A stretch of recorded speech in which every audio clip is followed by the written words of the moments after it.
พอถึงมาวันที่5 เดือนธันวาคมกูบีในเมืองไทยกูดีกูเองกวนหวานกวนเมืองกูเจ้าคือแหล่ภายหาบการลงปองจึงเขาอ่อนจัดเฮ็ดปังยุกยองจำมุนใหญ่คุณเอาคำแหล่ย้อนสู้ปันจำมุนใหญ่คุณเอาคำเธออายุยืนยาวสิอะไรด้วยถึงกวนหวานกวนเมืองกว่าปียาวเข้าหึง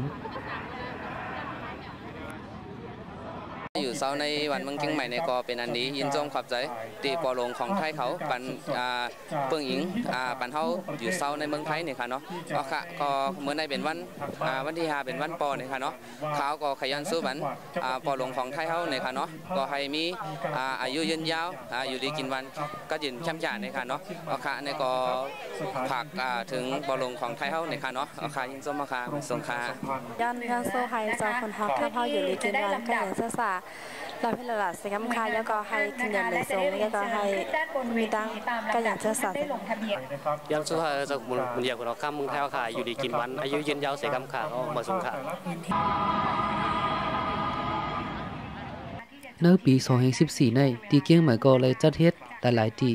เหมือนหนังตีสวนหมอกเจ้าหอกำที่ไรฟอลาที่เพื่อส่วนโลกที่สาระกลางแหละที่วันเผอวันมันเจเวงเผอเจเวงมัน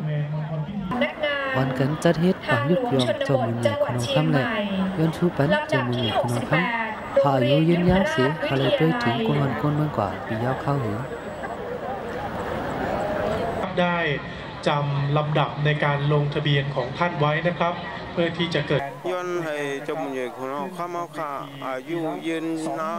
นแสนนานอยู่จอมเอาขาตลอดไปจงพระเจริญย้อนสู้บันจอมมุนใหญ่คนน้องคำค่ะเนาะให้มันมีสุขภาพแข็งแรงแล้วก็อายุยืนยาวค่ะเนาะมันมี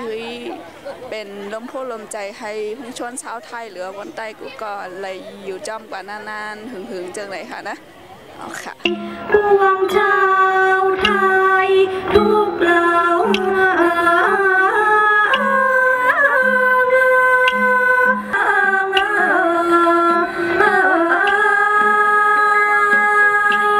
โยธาธิการและผังเมืองจังหวัดเชียงใหม่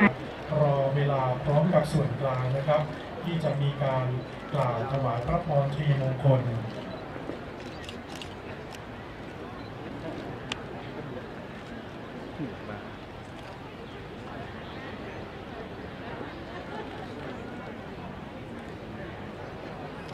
เกล้ากระหม่อม